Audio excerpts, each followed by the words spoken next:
Good evening and welcome to Loaded Mag's special tonight. Tonight I am joined by Pete, Martin. Chris is having internet difficulties again. I forgot to put his 50 pence in the meter as per usual. So he's probably going to the Avon collection round to get some money in to pay for that. So hopefully he'll be able to join us at some point. And we've also got a special guest tonight who are joining us. So without further ado, with all the rigmarole around elite officiating over the last probably pretty much all this season, but especially regards Newcastle over the last 10 days. We decided it would be best to get someone who's experienced in the game, who's got 18 years of experience in top flight football, in the Football League and also the Premier League, but has also refereed at the highest level in the UEFA competition as well. At the European Championships, with Germany and Italy being I'd imagine being one of his highlights. So I'd like to welcome to the show Mr. Keith Hackett. Good evening. Delighted to be on your show. Much appreciated for you accepting our invite. It's much appreciated because obviously we've seen you being very vocal on social media over recent weeks, and we just, myself and Pete, we've had a few more, and Martin had a few more rants on Friday and then on Sunday as well after some of the shows we did. So we reached out to yourself, thought that obviously we'd seen that your views were similar. I was not that we've told you to come on and praise Newcastle and saying we should be getting all this and all that. We wouldn't want that. We'd want your honest opinion. But we felt as though we had to get someone on who had training experience in all things refereeing. And we much appreciate that you decided to take the invite up and join us tonight, Keith. So, as I said, much appreciated. Pleasure. I say it as it is.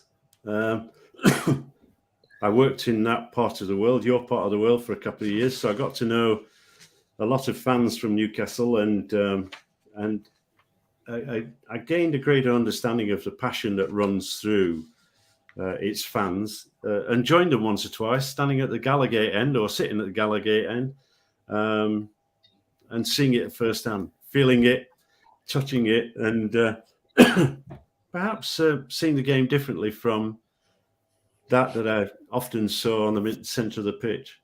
But always an enjoyable occasion going to St James's. Yeah.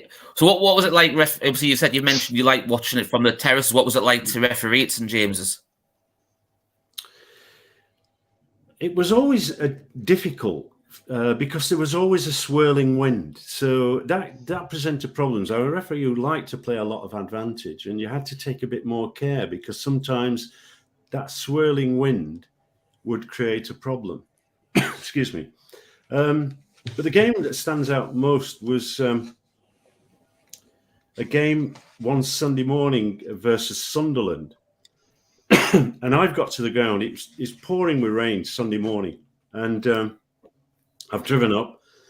I've arrived early. I've walked out onto the pitch, and I've decided there's absolutely no way the game could take place. It was flooded. It wasn't just muddy, it was flooded.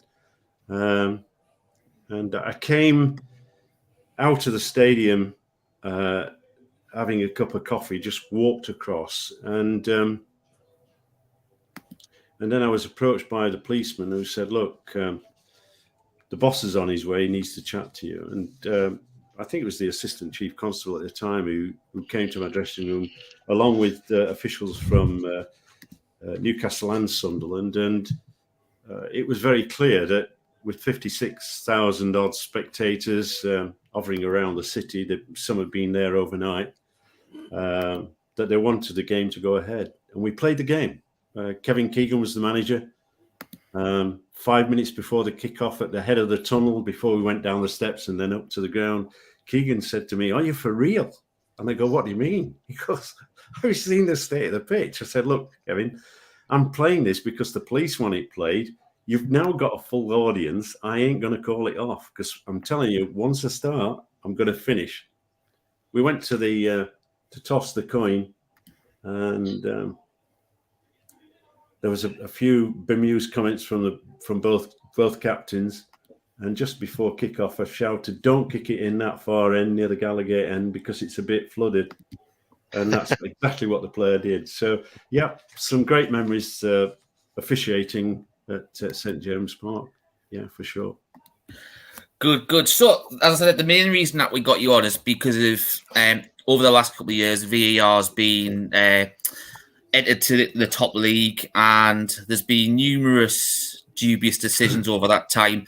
But not just that, we've all the lads on the show feel that the level of the so-called elite pool of referees possibly isn't up to that standard. Not going like obviously look at your era as well. Yeah, we mentioned this. Someone I know quite well, Alan Wilkie, was a fantastic referee.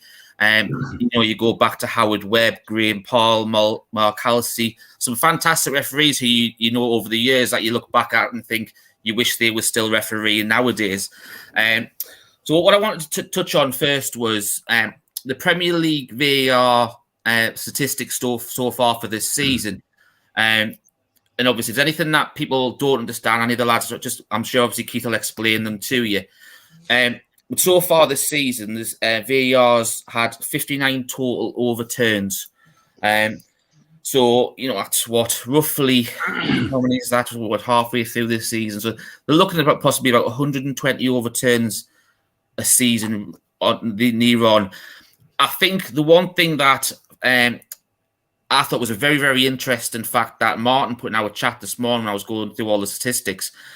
He put our Newcastle one in. Now, if you bear in 59 for the whole of the year, the season so far for all the teams, and Newcastle have had 10 of those 59. Surprisingly, Newcastle have got a -4 on the VAR table, and not unsurprisingly, they're bottom of the table of the VAR table for things that have gone against them this season.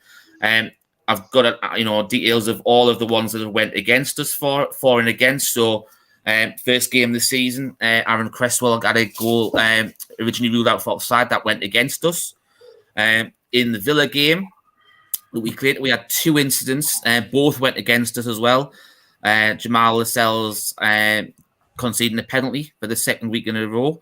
And he also, we got a goal disallowed for Callum Wilson being offside in the build-up. The week later again, we had another decision against us where a penalty wasn't given, but then it went back to VAR, and this was in stoppage time, and Lascelles had made a foul Adam Armstrong, and obviously that was the equaliser in the last minute for James Ward-Prowse.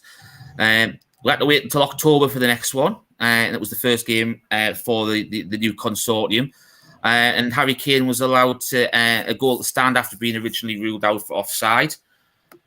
We then go into the first decision for ourselves this season. That was at Crystal Palace, where Christian Benteke thought he scored the winning goal, only to find there was a foul on Kieran Clark in the build-up.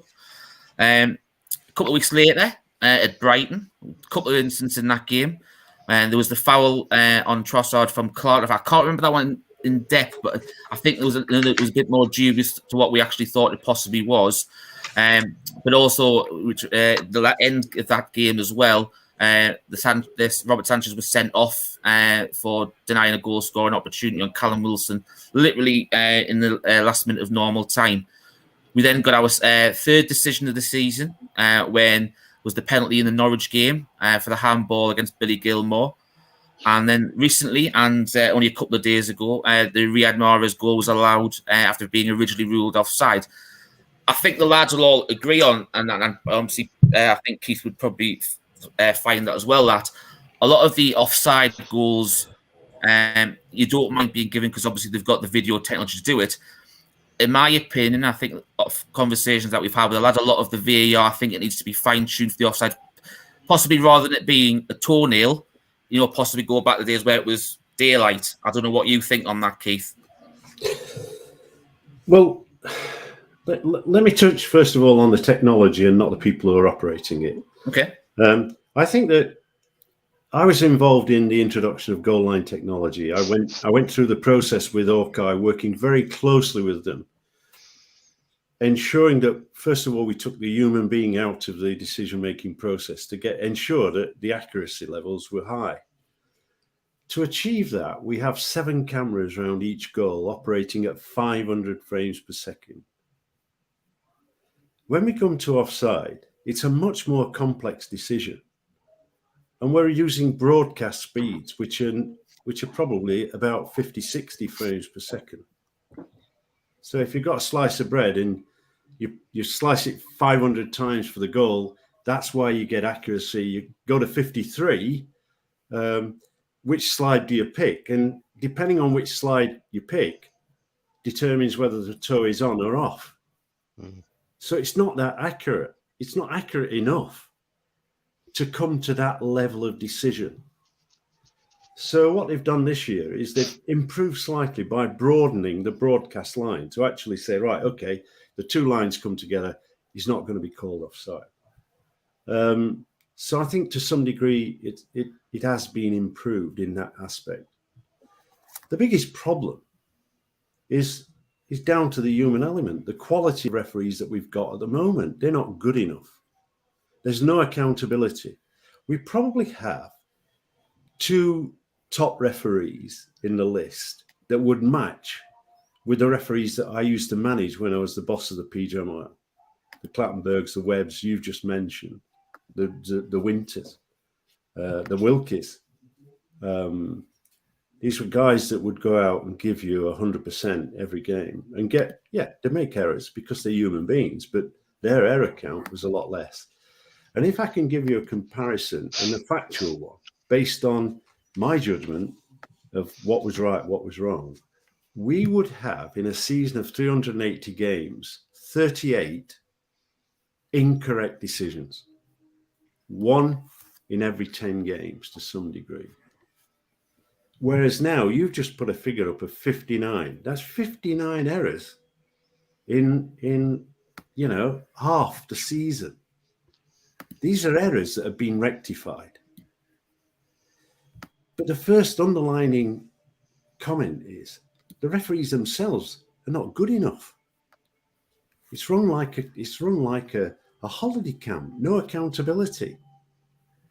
We see those 2 referees involved this weekend with a Harry Kane incident. And I just want to dwell on that because that is a clear red card offence. He's launched himself, he's off the ground, he's out of control. We've got a referee who has a difficult task because Tierney is looking down the tunnel and it's likely that Kane's body has covered, if you like, the outcome. And so he's gone for a yellow rather than a red. But if I look at the video and I sit in the room and watch the video on my own screen at home, I've instantly gone, that's red. Mm-hmm.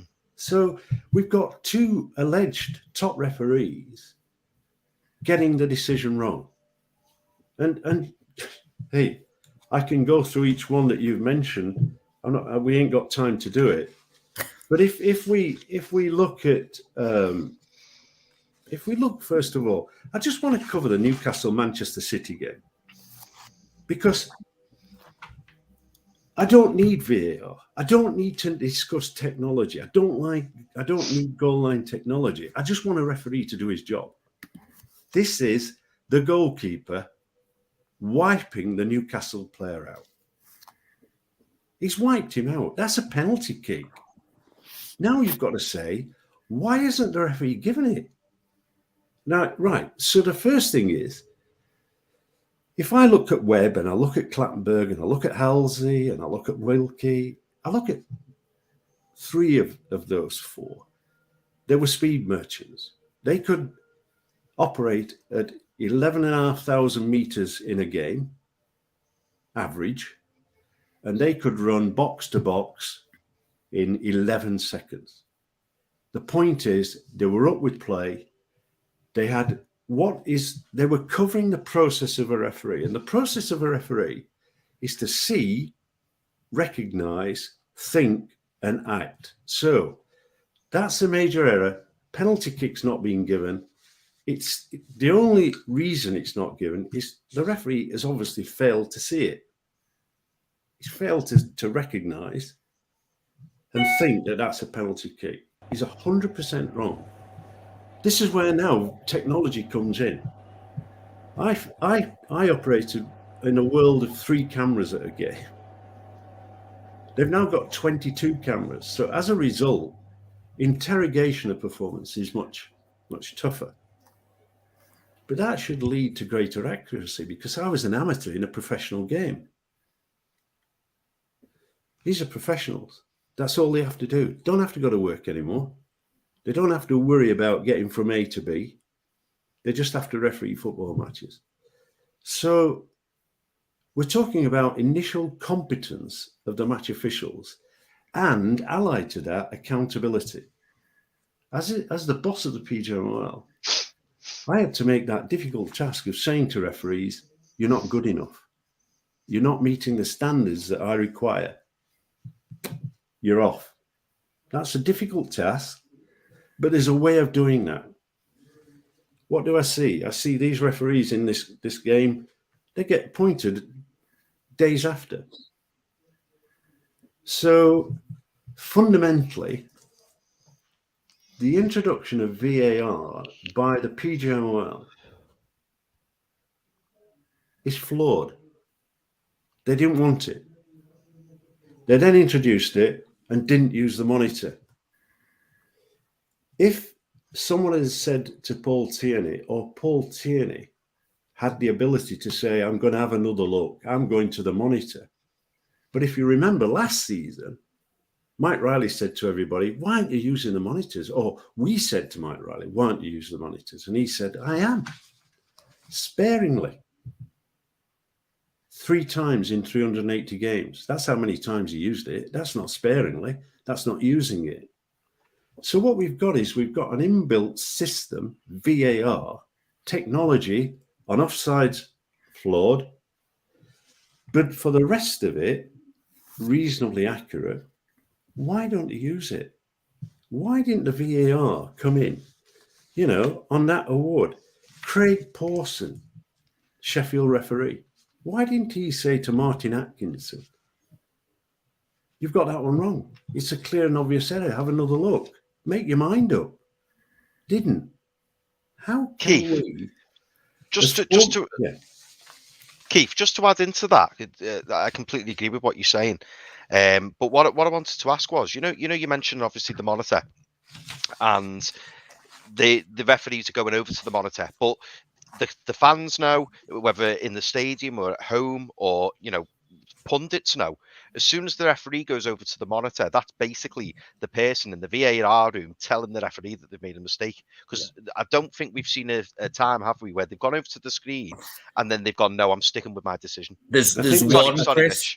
There's one. There's one, and it was against Newcastle, and it was Martin Atkinson again. And it was in the opening day of the season against West Ham. He gave the penalty against Murphy for tripping whoever it was on the penalty, and he was asked to go to the monitor, and then he stood by his decision. There is a clear criteria of operation, and that is, it says that the VAR can only come in on a clear and obvious error. What they haven't got right yet, but it's simple tasks to get right, is for a group of referees to be put in a room, to be shown clip after clip after clip, as I've done in the past, to say, before we leave this room, gentlemen, we are going to understand what is a clear and obvious error. And you're going to come in. And instead of going the route that says, in doubt, we don't come in doubt, you do come in. Let the referee have a look. And we've got to say to the match official, if you're going to the monitor as the referee, you're the boss. You stand and fall by the decisions that you make. You be prepared to stand with your original decision. And therefore, I think that what we have is, let me give you an example. Our number one referee in this country, by a country mile, is Michael Oliver.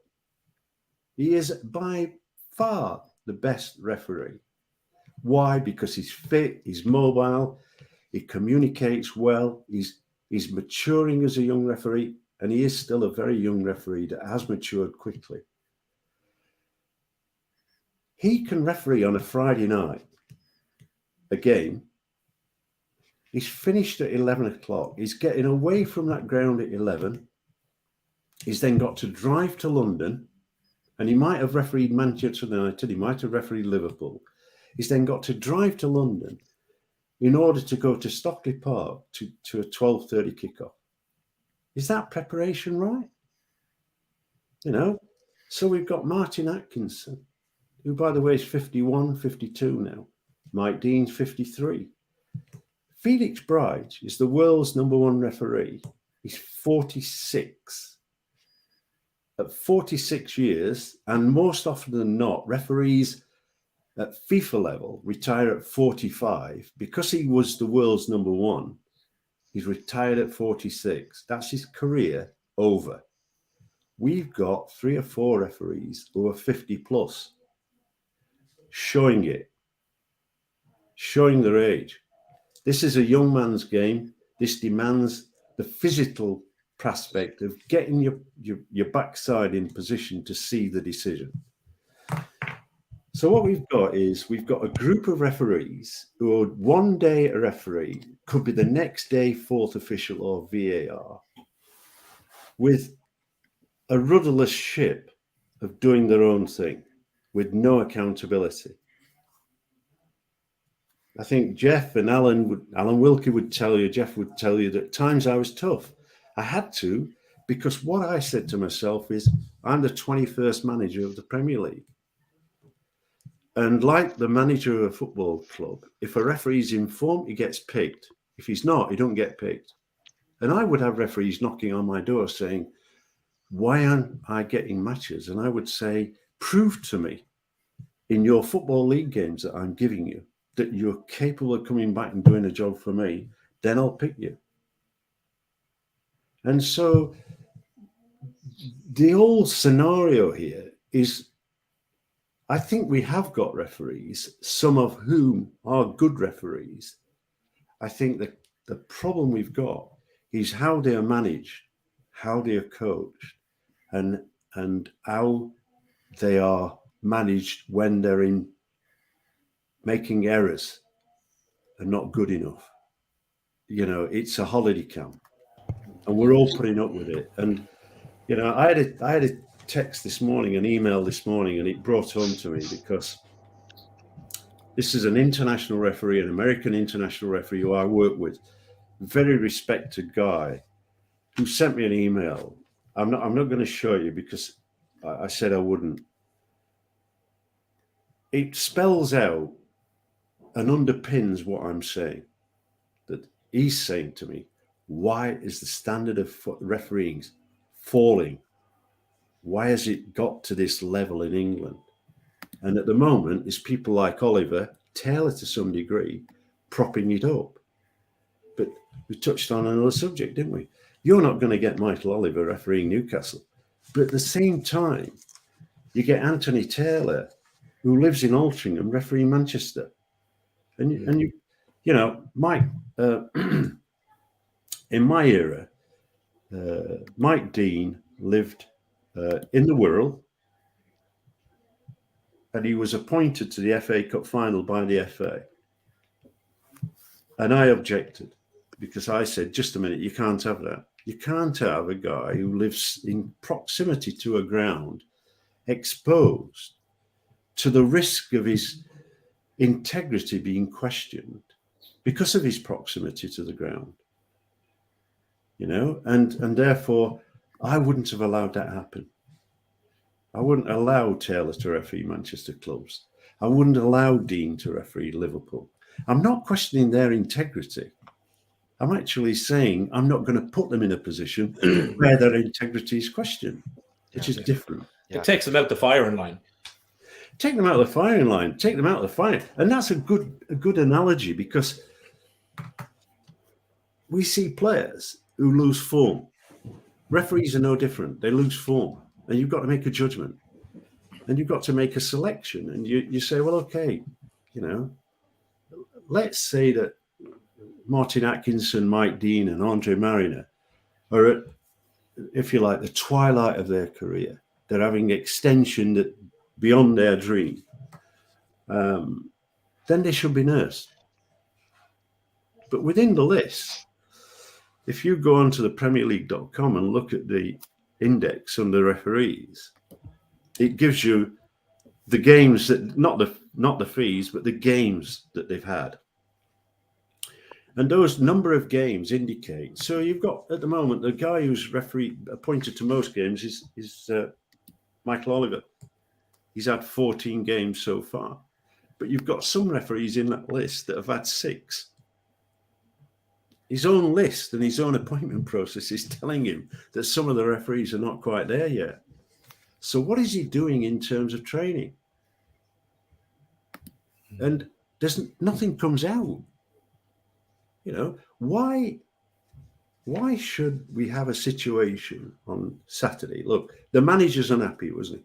Klopp has every right to be unhappy because he's seen the Kane challenge. He's looked at the screen and he's seen how's that player got away with that?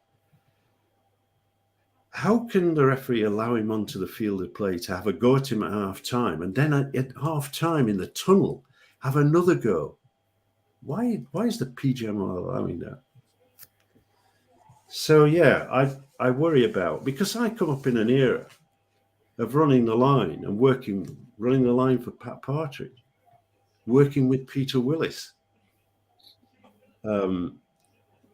in competition with George Courtney, managing and working with Alan Wilkie and Mark Clattenburg and Jeff Winter. They were honest. I'm not questioning the honesty of these guys, but when you told them, look, you're having a bit of a dip in form, or you'd pick the phone up and say, look, you could have done this way, that way. Let's discuss it. I wasn't a guy who said, I know it all. I know that refereeing is often about opinion. Tell me how you got to this decision is what I would ask. How have you come to this decision? So Martin Atkinson, tell me how you got to that decision. Now, I think a week ago, West Ham had a player sent off, Kofel, I think they call the guy. Soufal, yeah. Yeah, right. I don't think he should have been sent off. I said that publicly. I don't think he should have been sent off. I'm thinking, this is crazy. The PGMOL defended that decision through their spokesperson, Dermot Gallagher. And I'm going, what? Today they've come out and said they got it wrong. Say it as it is. Human beings are human, referees are human beings. They will make errors. Explain why, if they've made an error. Explain to me, Martin Atkinson, why you failed to give a penalty kick that I would expect a referee who's 1 year in his career of officiating to give. You fans, yes, you're passionate, and I would argue at sometimes you see things slightly biased, because I do when I'm watching Sheffield Wednesday. But in reality, you're not daft. You understand the game. You understand the referees. The referees that you like are the ones you don't see, the ones you trust. Yeah.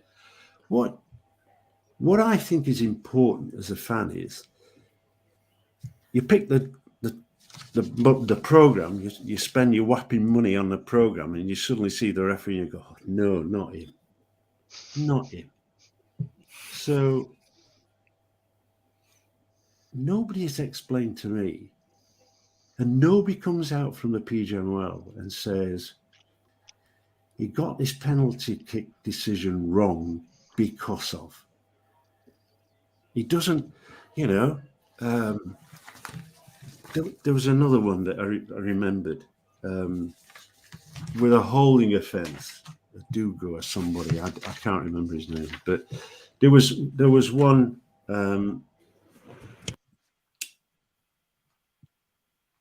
In the Burnley game, Tarkowski handled on the 47th minute, no penalty kick given. He handled it. I mean, I think it's running through the system that there are effectively too many errors by the match officials. And when you put that stat up, somebody's decided 59. Now, let's get back to basics. One, it's not money. When I was the boss, we had a turnover of £5 million. And I ran that ship under that banner, which is a lot of money. I don't know if you're aware that the current budget of the PGMOL is £22 million. That's how much it's increased. If you're putting money into a business or you're putting a workforce into a business, you expect a return on that investment. And I think at the moment we're not getting it. I think, being blunt, nobody likes people to lose their job, but there is no level of accountability. There's no churn. He brought 4 young referees on the list this year. One, are they good enough? Because the last lot he brought on, the 2 new guys, went to Europe and failed the fitness test. English referees going to Europe and failed the fitness test. I can remember trying to keep up with George Courtney when we were doing our fitness test, because he was fit as a butcher's dog. He was, in mentality and in reality, probably the first professional referee that we had. He had his own sports coach and all that goes with it. He was an outstanding referee and a man manager and all that goes with it. And I look around, and I don't say, I've never said, is there another Keith Hackett? I say, is there a Pat Partridge in that group? Is there a George Courtney in that group? Is there a Neil Midgley, Joe Worrell? Now, I tend not to look back. I want to look forward.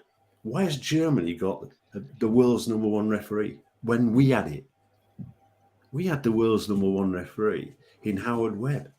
And then that was followed up with Mark Clattenburg, who was the world's number 1 referee. Not me saying that. That is the IFFS, an organization that put those levels. I can go on and rant and rave. I think what I want to see is this. I've tried to give it some thought. I'm the guy that introduced the communication kits. FIFA said we couldn't have them, and I said to Blatter, if you want to pay me the £350,000 that I've spent back, I'll get rid of them. But I think you should watch and see what we're gaining by it. We introduced that technology. We had problems. You're not aware of them. I am. I knew that when we went to Chelsea, on the odd occasion, the referee in the middle of the match would suddenly get, I want a cab to go from Kensington High Street to Oxford Circus. That was one of the problems we faced. But we had to encrypt it, and we got over those problems technical-wise. And in those early days of goal line technology, it was taking a minute. And Orkai sat there, the guy, Dr. Paul Hawkins, he went, we've done it, Keith, we've cracked it. And I've gone, no. A minute? It's a lifetime in football. It's got to be like that. And I want it absolutely spot on. And we went through another year of testing and producing the right results. We moved camera speeds to the right level. And in many ways, we led the world in that process. And in communication kits around the world. We had guys with polar heart monitors to judge speeds, training sessions, and all that went with it. And I look at the list now and I think to myself, how did Simon Hooper get appointed as a Premier League referee? How? I know Martin Atkinson, I know Andre Mariner, I know Mike Dean. They were people who I brought onto the list. But I also know the sell-by date. I know that you'd love to have Malcolm MacDonald playing as centre forward at this moment in time for Newcastle United. Or Kevin Keegan. I know that you'd like him playing. Time moves on. Age catches you up. The realism is, if you're managing a football team or you're managing a group of referees, you have to make those decisions that you've got to make tough calls and decide to move these referees on. The referees themselves tell you. Alan Wilkie, Keith Hackett, Neil Midgley, George Courtney. We knew that we had to retire. We knew that the legs were going a bit. The eyesight was never there. So in that sense, we have to evolve. We're not moving on. Static. Keith, Keith, I just wanted to come in because you've raised an interesting point. So you talked about the incident with Ryan Fraser in the Man City game. Obviously, it should have been a penalty. I think we all know that. You've mentioned it as well. We can see it there. It's clear as day. And you've talked about, the sort of communication with VAR and the referee at that particular time. Why wasn't he sent to the monitor to have another closer look at it? You've also then talked about, quite interestingly, about the fitness levels of certain referees. You talked about the ages and the fitness levels and how they've sort of they're not necessarily at the required standard anymore with some referees, and you've used sort of Martin Atkinson as an example of that. So, it sort of begs a couple of questions to me. And one of them, it clearly screams to me that these referees are not being held to account for their actions on a game-to-game basis. It's really, really clear, and I think your points that you've made so far have kind of made that even clearer to me. And I think one or two of those refs are not bad refs at all, but I think they feel that they can get away with it, or certainly I feel like they are going to be protected, so therefore they're not overly going out of their way to kind of ensure that the right decisions are going to be made, and that's just my opinion. The other thing for me is that, and I know one or two have mentioned it in the chat as well, it's an interesting point. Now, we have in NFL, the basketball, the rugby in this country, where they are on a monitor where we can hear what they're saying, that we can hear what they're saying in terms of their conversations with the other officials about why they made the decision and what they're going to make those decisions are. What are your thoughts with regards to that being brought in order to hold those referees to account in why they make their decisions, how those decisions are made, so that fans like us, and the way that Newcastle fans have felt, certainly since the takeovers happened, because these bad decisions really kicked in since the takeover took place in October. So those conversations happening during the game can make us feel a little bit more comfort, give us a little bit more comfort in that there's not a conspiracy against us, and actually they are right decisions that they make wholeheartedly because they believe they're the right decisions. What are your thoughts about that? Well, I think the first thing that I can probably give you a little bit of comfort, because I don't question the integrity of these match officials. I don't think they're coming in with preconceived ideas, and I'm not going to question that. I'm questioning their competence level. So now we get to the point of fitness. They will tell you, and they will hold on the view that there is an annual fitness test, FIFA fitness test, which they have to pass, right? So I say, don't get fit for the test, get fit for purpose. So it is easy now, as against my day, it is easy to understand that you can measure accurately the performance of a match official. Look, I use Prozone. They don't use Prozone anymore. I could tell you the distance that the referee is from the ball at any point in that game, because it was there on the screen for me to see. I could actually analyze his viewing position and stop it and do the rings and all that goes with it. What I had was a measurement tool, because the biggest problem in refereeing is perception. He's better than him. He's doing this against that. If as a manager I work on perception, I'm then going to say, I like this referee, I don't like him as much. I have to work on reality. Reality is technical measurement of performance. That is distance from ball, speed profiles. The fact that I can say 11 seconds penalty area to penalty area is a measurement tool throughout the 90 minutes. How does he fatigue? Because I've got a measuring tool in his polar heart monitor that is telling me his recovery rates. How do I then say to a referee in terms of recovery, how he can recover? How can I get optimum efficiency out of that match official? So I think that there is technical equipment that is very capable of giving a very clear view of a referee and his performance levels.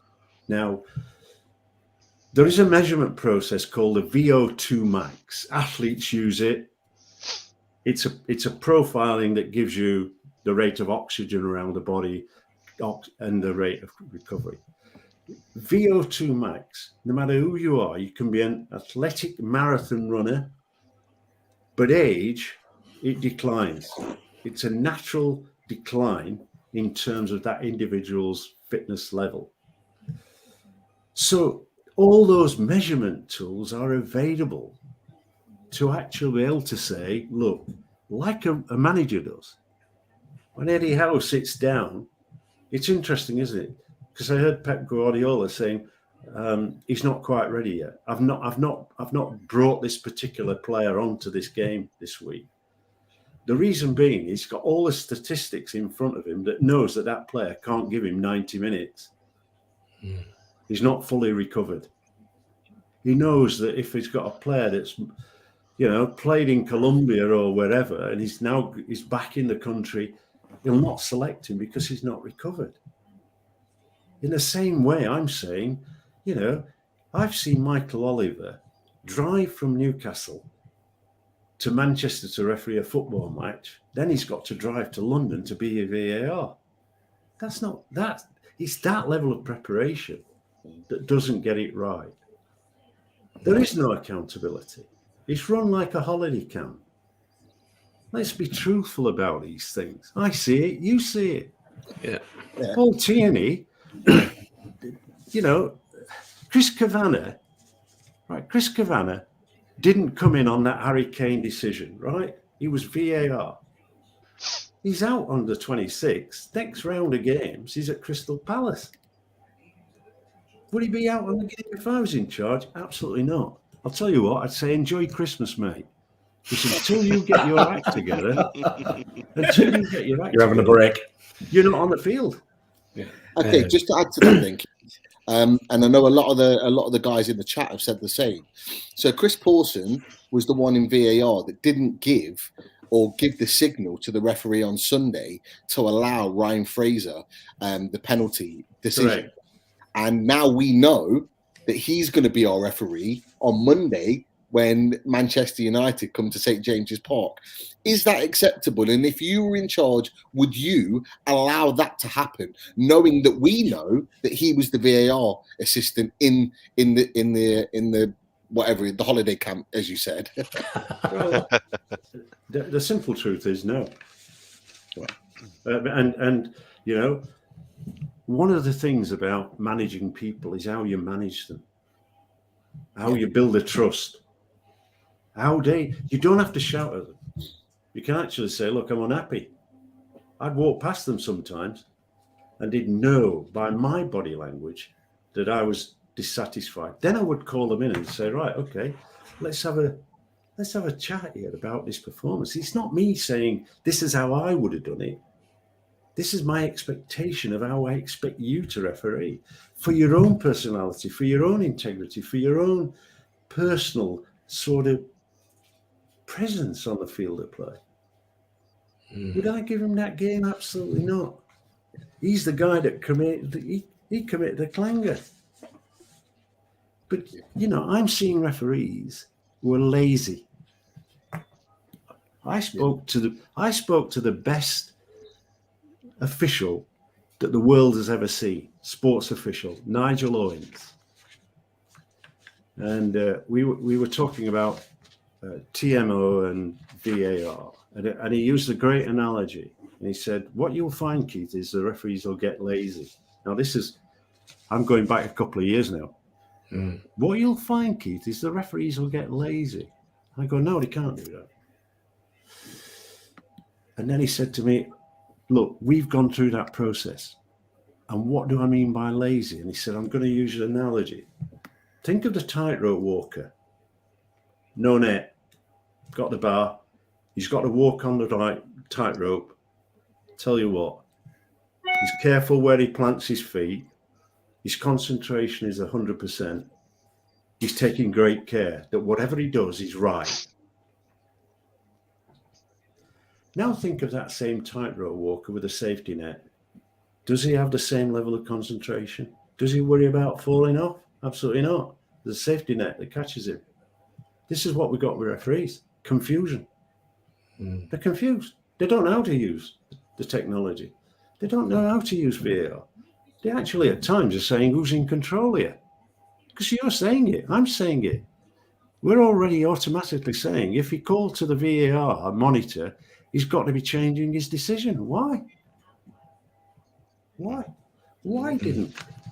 Tell me how Craig Pawson, as a professional referee carrying a FIFA international badge, actually not see that as a penalty kick.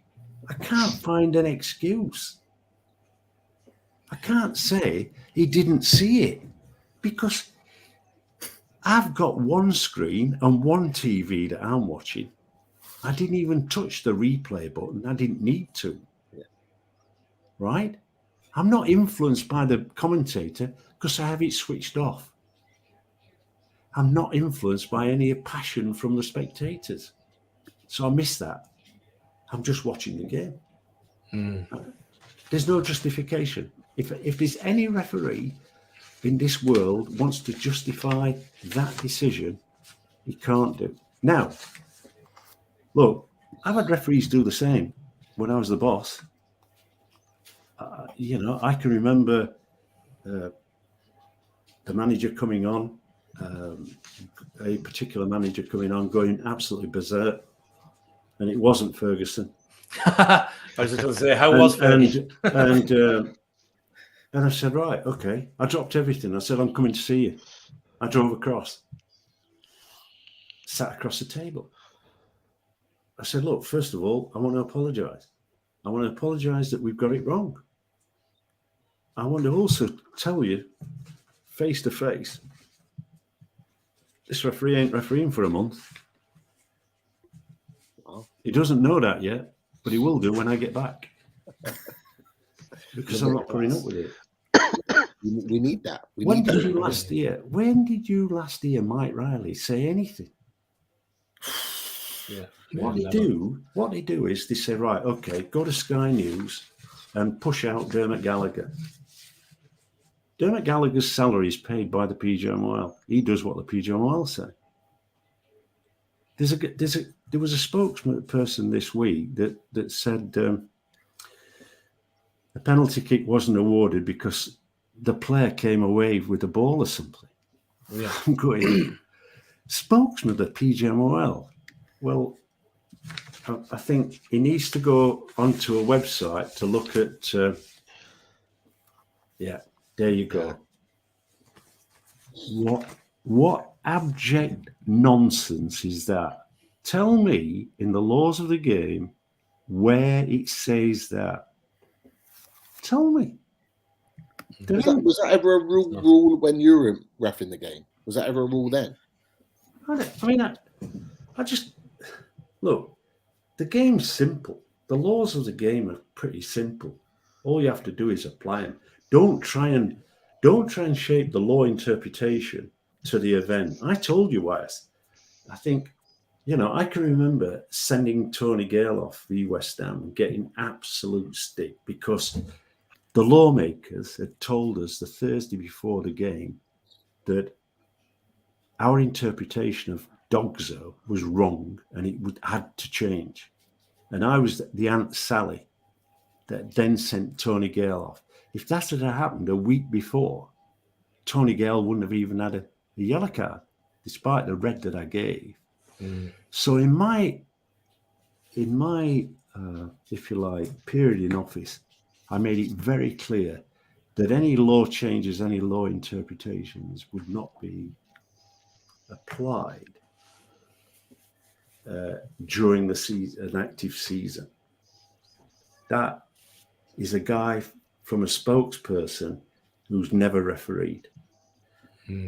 I think the interesting thing about that comment though, Keith, is the way he says that because it was Cancelo who got the ball. He's basically said it's like an off the ball incident sort of thing, so it doesn't make a difference. So does that mean if there's an off the ball incident where someone now, pushes someone over, or there's a fight or whatever, does that mean you now can't get sent off because it's an off the ball incident now? Because that's along the same sort of lines as that. And that's how ridiculous that comment is. Well, we know that the extreme is the ball's in one penalty area and being played, and a goalkeeper at the other end thumps a player off the ball. The goalkeeper gets sent off and a penalty kick is awarded, even though the play's in the other end. That's nonsense. It's just not the law. But I think that's why Newcastle fans feel, more so aggrieved that, we had a bit of a rant on our show on Friday, Keith. We said, the more we see games, the more we see, explanations that we've been given, to see Craig Pawson given as the referee on, for the game on against Manchester United. Newcastle fans are sitting there going, what the hell is going on here? What do we need to do to get a break here? Is there an agenda against the club? No. Are the Premier League determined to get the club relegated because of takeovers and everything else? No. And it's a huge frustration for us as a fan group. I don't think there is an agenda. I'll be honest with you. The PGMOL is an independent company of which the major shareholders are the Premier League, the Football League, and the FA. That's for sure. So, that's the board of directors, of which Riley is the managing director. It's an independent organisation. No, it's filling spaces here. There is no thought going into the process of which referee is going to referee which particular match. They've already done next week and the New Year's fixtures. They've already done it. That says to me they're more concerned about filling in the gaps rather than actually putting the thought into who looking at the fixture and the locality and game. Everything else. Yeah. So, I've got a couple of questions. I know we've got quite. I can see Richie Starr and questions there. We've got a load of questions from the viewers. So, a couple of quick questions from me. The first one goes back to the Newcastle-Liverpool game at Anfield.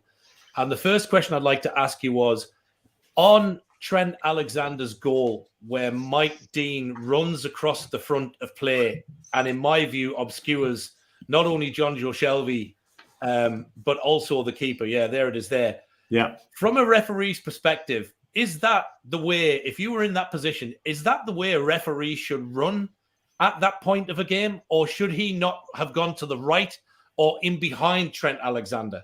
Because that, to me, didn't help the shot. Now, to be fairness to Dubravka, he got quite close to the ball, albeit it was an absolute gem of a shot from Trent Alexander. But I look at that and I think, surely that's the wrong place to run at that exact point. Absolutely. Look, there are going to be times when a referee, through his movement, is unable to get out of the way. Rare. That should be pretty rare that happens. The reality is that in my day, the training, let's look at the base training of a referee. In my day, it was endurance. I ran. I used lamppost to lamppost to lamppost. The game changed, particularly when the passback rule came into play, the law. It accelerated the speed of the game. And as a result, the training regime changed to explosive sprinting. Became, I brought in a sprint coach. I had to relearn some of the referees, their running style. They had to, which foot were they setting off on to get that explosive sprint to move out of the way. If you're likely to impede And some referees do already. They try to go ahead of the game rather than actually hold back. And in going ahead, sometimes you see them running at parallel, if you like, level with the ball as it's moving upfield. That in itself is an error, because you are effectively putting yourself in a way of that particular player who's in possession, his vision of being able to see where the pass is. In that situation, Mike Dean should have put the brake on. Stop. Right? Or stop, or continue to his run around the back of the player in possession in order to gather his position, or to veer right. So movement and positioning of a referee is really important, because I see referees like Kavanagh in particular. If you watch Ann Pawson, you watch him in the game. He stops 10 yards short of the penalty area. If you look at games and decisions in a game, the majority of decisions are in and around each penalty area. And that's when you need to squeeze play. You need to squeeze in order to get that proximity, so that a foot of movement or 2 feet of movement gives you an angle that you're not afforded to. And you've got to understand that players are moving all the time and can obstruct your vision. So movement, impact movement, backward running, if need be, is a vital part of the training and preparation of a referee. And it was awful judgment by Mike Dean in that situation. And again, these things do happen because the higher the level of games that you are officiating, the bigger the surprise sometimes. In my day, it was George Best. You followed Best and you don't know what he was going to do. That's why he was such a good player, because the opposition didn't either. Gascoigne was the same. You didn't know what he was going to do physically. You didn't know what he was going to do verbally. You knew full well. You knew full well if he was on one and you got in his space, he was going to be a problem. But you also knew the human side of it. I'm digressing slightly. I'll tell you a story. I was about to referee a testimonial game at Doncaster Rovers for a goalkeeper of Doncaster that was injured and his career was over. There was a knock on the door at 7:25. And Gascoigne puts his head round the corner and says, "I'm playing." What? I'm playing. You can't play. You haven't got permission. Billy Bremner was the manager of, I think, Doncaster Rovers. And I called him and I said, "Billy, we've got a problem here. I've got Gascoigne wanting to play." And he goes, "Great. Go what? Great. He'll bring a bit of enjoyment to the game." And during the course of the match, I've given a free kick. And this is Gascoigne. I've given a free kick in what is a testimonial match. And the verbal abuse I got was like on and on and on. And I've gone on the side of him. I said, "Look, if you feel that bad, here is something for you." I handed him my red card. And I said, "Next time you've got a bad decision going against you, pop up the red card and I'll bow and apologise and set off towards the stand." Just a bit of fun. And of course, it happened. Class. It happened. Second question I've got, and I've seen it in the chat that we've got a few times. I know Richie will start to throw some more up. Both myself and Richie are big fans of American football, as well as soccer, as the Americans would call it, or elf football. Do you think, obviously in the game in American football, the coach has an opportunity to have 3 challenges during the game to challenge a decision? Do you think that there is room in our game, or should a coach or a manager be allowed, as an example, a VAR decision like the penalty decision for Newcastle against City? Do you think a manager should be allowed, or is there room to introduce it to allow a coach or a manager to go, "Hang on, I'm not happy with that at all. I'm not happy with VAR. I'm not happy with your decision. I want it checked. I want to challenge it." Is there room in our game for that? Or do you think absolutely not? Decision is final. and it would start halting the game time, and how silly do challenges get. So I'd just be interested to know your view on whether you think something like that is feasible or not feasible. I think the first line that I would adopt with VAR and communication is that we should follow rugby and have the ability to listen in to the process in its entirety.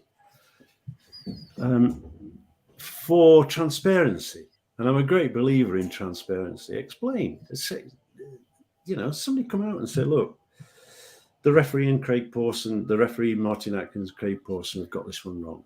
We can't justify it. All we can do is try and avoid it in the future, and these are the things we're going to do to avoid it.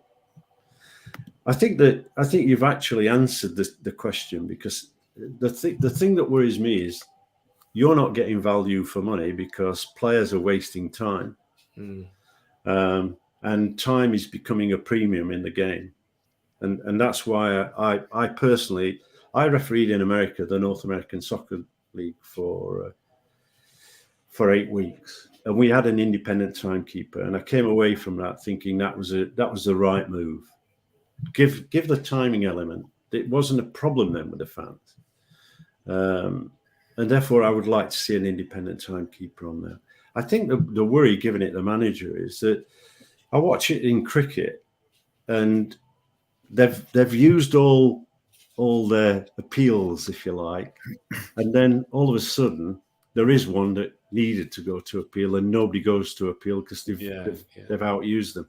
That's my worry. I think that what we've got to do is we've got to say, if we've got VAR, I think it's incumbent upon the PGMOL and the competitions and the managers to work hard to get this right. So we as fans, because that's who I am now, accept what's being put in front of us. I think that all of us would accept the odd error. What we're not accepting, rightly, is there's too many of them. It's 59. That's not my quote. That's ESPN. Their analysis. Let me tell you, it's more than that. Because it's likely that, and it's for sure, that penalty kick that should have been awarded to Newcastle's not in that stat. And Tyrone Mings and his shirt pull, where he's got the shirt almost off his back, not given. Harry Maguire, who's decided, I don't play football anymore, I want to play rugby. And I'm going to grapple the guy, and he gets away with it. It's like the other day, there was a penalty kick, and he missed. But when you look, both sets of players were in the penalty area. They both encroached. The law states that penalty kick should have been retaken. You see it from a fan's point of view, rightly so. I see it from a technical aspect of law, and sometimes I'm seeing a worse picture than you are. That's why I rant more than you often.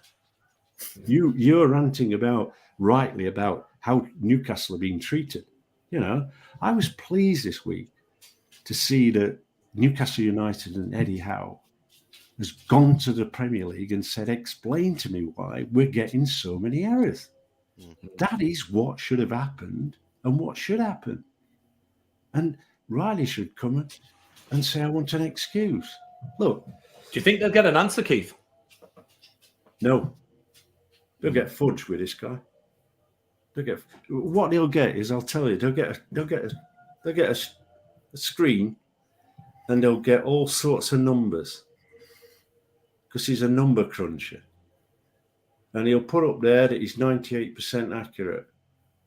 The reason he's 98% accurate, because he puts into that measurement the throw-ins, the goal kicks, the corner kicks, areas where it's nondescript. Yeah. All we need to do is look at the KMIs, key major incidents. How are they measuring those, and how are they doing against take those? Out the fluff around it. So a bit of a creative accountancy, really, when you look at it. Kind of inflating the number to give them a good percentage. Exactly, and therefore, and this is why the stats that have been put up show a picture that is unacceptable. Let's make no mistake, but that 59 is a greater number. Yeah. I can produce. Well, I think it's quite fitting you mentioned the 59, because obviously we go back to I think last week I had a bit of a rant about the Liverpool game, and I actually said in it, I believe it's the performance by Mike Dean was probably one of the worst refereeing displays I'd seen in the top flight. You look at the first goal for Liverpool when Hayden's down, and you can clearly see in the box there he's holding his head. So obviously there was a query about why it wasn't stopped and stuff like that. And then, Eddie Howe says at the end that Mike Dean said to that Isaac was holding his back. So clear as day, you can see he's not holding his back there. So what do you make of stuff like that when he's come up with a pretty lame excuse? And that's probably one of the only times we've seen in recent years where a head injury. I'm not saying that it was a head injury, but what the normal protocol is that if there's a head injury, the referee should stop the game and go over and check. And 9 times out of 10, sometimes there is a play acting. Sometimes they get up, walk off, nothing wrong with them. But he wasn't to know that when it happened. So under normal protocol, he should be stopping that game. So when that game was going on in live, what did you make of that decision, Keith? Well, when I coach referees, I often talk about safety refereeing. And it's almost like be selfish as a referee. Protect your own interests at times. So the simple thing for Mike Dean to do was to blow the whistle, stop the game. It was a head injury. You cannot take, if he's not aware of the problems experienced by players around head injuries, not immediately, but in there down the line, then I think that he then doesn't realise the importance of that. We've moved on. Let me give you an example. Mike Riley refereed Reading Chelsea, in which Peter Cech sustained a very serious, life-threatening injury. Didn't look it. When you look at the video, it didn't look it. It looked innocuous. I don't think there was any malice in it. The net result was they came on with a stretcher. They didn't have oxygen. Here's a guy that was effectively dying. They took him on a stretcher. They didn't secure his neck. They walked him off the pitch. They put him in the dressing room. They then knew that he was going to hospital. Guess what? They couldn't get out of the dressing room because it was a hotel at Reading. So they had to put him back on the stretcher, take him across the pitch, stop the game, take him across the pitch and exit him out. After that, Richard Scudamore, our CEO, said, right, I'm going to put a Premier League doctor and a Premier League ambulance at every game. We're going to pay for that. We're not even going to trust the clubs to look after the players. We're going to take some responsibility. In that process, we had discussions with referees about those aspects of recognising what could be areas of injury or concern in relation to that player. That followed through in Europe. That's why, Anthony Taylor dealt brilliantly with Ericsson in the Euros when he collapsed. It was an English referee that set a great example.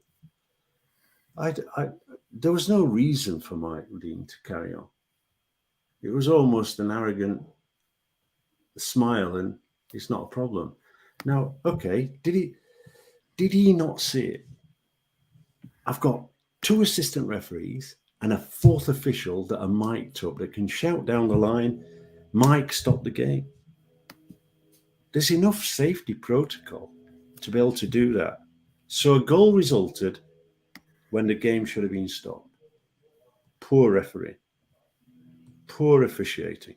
For one of, he's been a good servant, Mike D, to the league. He is Marmite. Some like him, some don't. But I wish he'd use a bit of common sense at times. I wish he'd manage people more effectively and think about the human side of the game rather than self-preservation and let's show another 4 yellow cards or 5 in this game.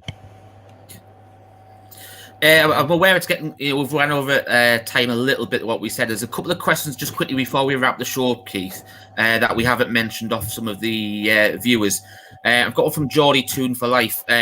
and he asks, what happened in the Villa game which got Bournemouth sent down and Villa stayed up? I think this is the game where it was against Sheffield United and goal line technology didn't award the goal. Do you think something like that should be where VAR has more power to then look at the decision rather than just trusting the technology where it failed? And that's unfortunately one of the things I think will probably haunt Michael Oliver, because obviously he was referee for that game. But obviously he was just going through. They'd never been through any sort of event like that before, didn't know what to do. But do you think that's where VAR should come in and say, look, it was definitely a goal, you need to award it? I think, first of all, from a refereeing point of view, it was a lose-lose situation for Michael. Let me tell you, the process of VAR is that prior to every game, there is an operator from Hawkeye that calibrates the whole system. So the system is calibrated, it's checked that it's operating, cameras are checked, position of cameras can be altered back at the head office. I believe that hadn't taken place. I think that it's likely, because of COVID at the time and the return of football, that they hadn't done the protocol with regard to that particular system. I've never got anybody to say that, but that's what I view from the experience I've had. I think it was a situation where, if that had been a European game and you're under the banner of UEFA, who do make some crazy decisions at times, they would have ordered that game to be replayed. I think from a refereeing perspective, and I think from a VAR perspective, where I think it's difficult, first of all, if next time you go into a local park with a ball, what I'd like you to do is stand on the edge of the penalty area and get someone to position the ball on the goal line, behind the goal line, in front of it and whatever, and you will see that you can't judge it. So Michael Oliver is not in a position to judge that ball's over the line. I have to tell you that I looked at that very closely. The assistant referee was. The assistant referee was absolutely bang in line at the goal. He was in the best position ever. So my view is, why didn't the assistant come in? And behind that is the current confusion that exists about delayed flag and all the nonsenses that we see. We had, despite what you and I and many sometimes think when the decisions go against us, we had the world's best assistant referees. Applauded in Europe, applauded around the world, has been the best. That's why the selection of assistant referees to World Cup finals, Philip Sharp, when Kalina was the referee for the World Cup final, he was an English referee. Malarkey and Khan with Howard Webb. But what we've done with VAR is we've confused their role. I think that Michael might have gone across to the assistant referee and had a debate and said, tell me, do you think that ball was over the line? That didn't take place.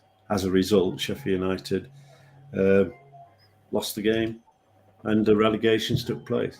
Europe, it would have been. So if technology is not checked and it's not working, it doesn't operate, you've got a major problem. The outcome of that was a very unsatisfactory performance.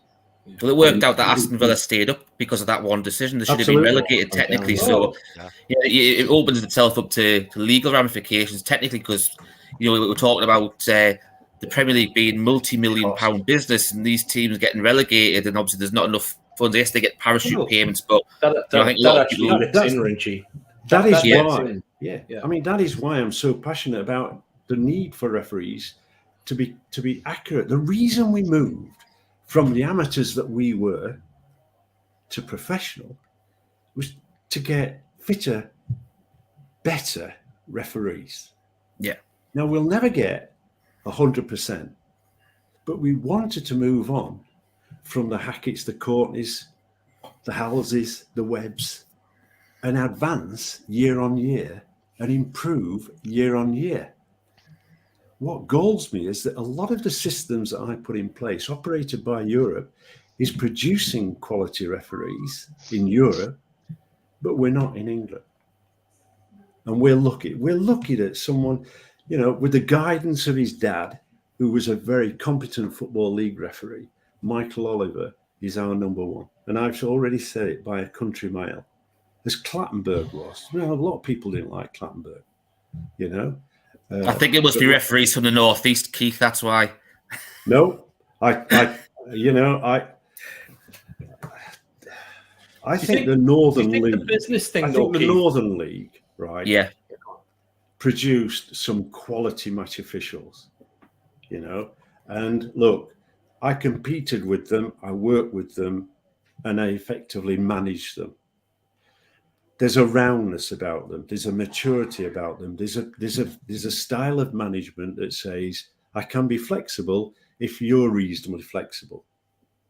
But when it comes to the big crunch, the Wilkies, the Willises, the Courtneys, the Partridges, the Olivers don't duck the big decisions. They don't duck them, they make them. It's easier to give a penalty kick in the Newcastle incident than it is not to give it, because I don't know how they sleep. I don't honestly know how Pawson will feel when he steps out at St. James's Park, knowing that he made such a big ash of it. I would, for his interest, not yours, I would keep him off that game. He won't go to St. James's for a bit, because he'd want to forget it, I want to forget it, and I want you to forget it. I know fans don't, but let's assume this. He comes and takes your match and he drops another clanger. His reputation's gone. It's gone. You'll never trust him ever again. Think about Telford Mills and Blythe Spartans. You never forgave him.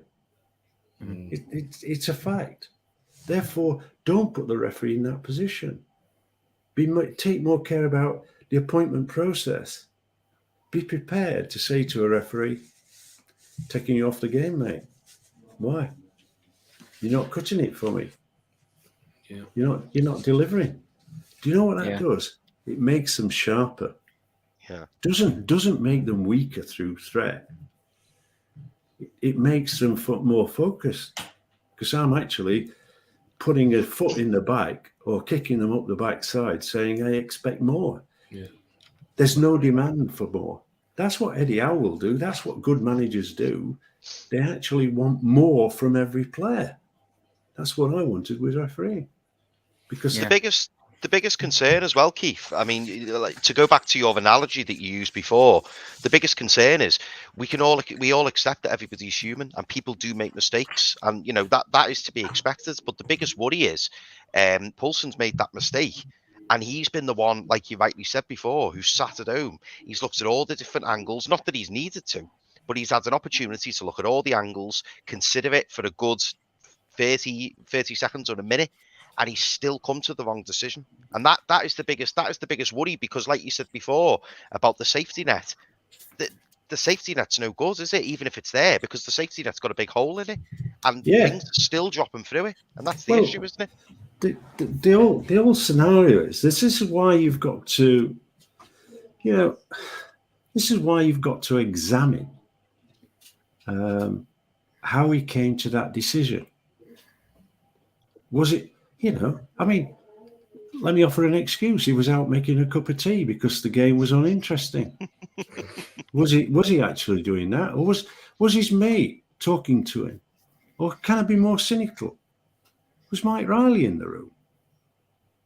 Or somebody similar to Mike Riley influencing the decision? Saying, I don't want that 59. I want that to be like 21. Is there an influence within that system? This is why I'm keen to get the introduction of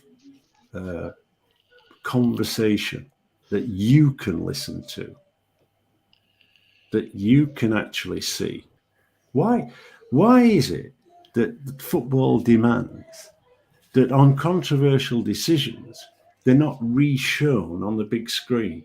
Why? I'm at home watching it. I can replay it. I'm in the stadium and I've got my mobile phone. I can replay it. Do these guys understand technology? Well, it happens in rugby union with TMOs, don't you? You can hear the conversations with the TMO, and it goes on the screen, so that you know everything. I'll give you a scenario a couple of years ago when I'm not a rugby man, but I watched this physical challenge. It looked as though the guy come in with a shoulder, and the crowd went woof. And all of a sudden, the touch judges are in, and there's a decision.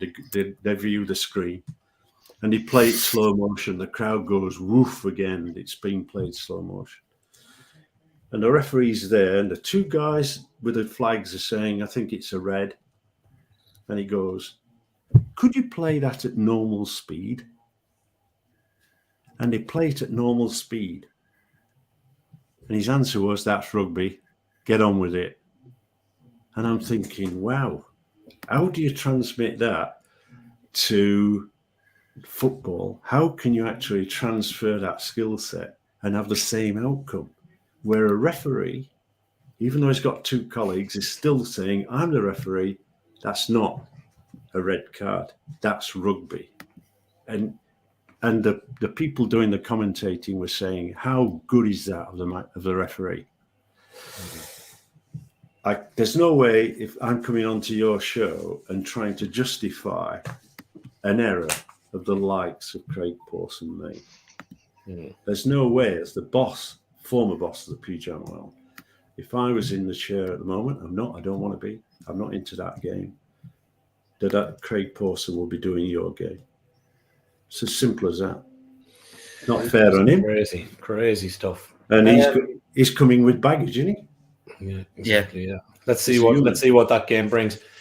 We're nearly an hour and a half in, Keith. So we will have to wrap up. A couple of things from us. We need to just give a couple of shout outs. First of all, to Bronwyn and our sponsor, the Black and White Army. Limited edition at the minute. Loads of stuff on the website, selling out rapidly, beanies and stuff like that. Get yourselves on there, have a look at the website, and get yourself a few treats for Christmas. There is a new line launches and everything else coming out in the new year that are fairly top secret at the moment. But once we know about them, she will be on here. She will tell us about them, and we will get them launched out. And you guys will get first dibs and first looks at them once we get through. We have got some stuff coming up. We're doing a pre-record tomorrow night for a Christmas special. We're not going to go into details as to who it is and what it is, but you will see some stuff out over Christmas for us. We're looking forward to it. And also a new show coming up as well later in the week. So we will give you more details as we get them. So that is Thursday night, Pete, I think. Yep. So we're launching the new fully loaded transfer show, and we've got our own journalist making his debut. So Jordan Cronin from Newcastle World will be joining us to talk all of the transfers through everything through the next 5 or 6 weeks to the end of January. So if you want your latest on the transfer news, this is the place to be on a Thursday night with us. And we've got a few special guests lined up over the next 6 weeks that are going to be joining us to give us a lot of detail about some of these potential transfers. Excellent. So Christmas is coming, but the lads from Loaded, we will still keep your content coming over the festive period. An hour and a half. I was going to say, Martin, I've got one question I want to ask, because I mentioned it to Keith before he goes.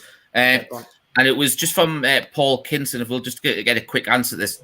And it was to ask him about Mark Halsey's comments about the PGMOL. And it was, for people who might not know, it's this comment here. I've been in that situation when I have seen an incident and I have been told to say I haven't seen it. To be fair to the FA, it's not them. It comes from the PGMOL, the Professional Game Match Officials Limited. It doesn't stop there. We've been told to give a certain amount of corners or throw-ins, fouls, bookings, etc. The Premier League is rife with spot fixing and bias towards certain clubs from the FA. Now, every referee in the Premier League could be in front of a court one day. Now, the reason why I know that's being brought up is because obviously with with some of the results that's gone against Newcastle, some fans have brought up, is the corruption going in towards referee as well? So that's one of the reasons why we wanted to ask that one as well for you, Keith, before you were able to get away. Right. Let me tell you that was a statement that Mark Halsey did not make. And in fact, Mark Halsey took legal action on it. So it is a false statement. I asked that of Mark when I saw it. I was really concerned when I saw it because it obviously might have been involved when I was in charge. But it was made quite clear to me that Mark had actually been involved with legal action. It's a statement that he didn't make. So it's as simple as that. I'd go very clear on that. I'm 100% certain that the integrity of English referees is without question. What we've got a very poor management head of the PGMOL that should have been moved on 2 or 3 years ago. I think he's got a poor coaching setup. I think they've lost some direction and leadership. I just think that there are some referees in that group that are currently not performing anywhere near their optimum.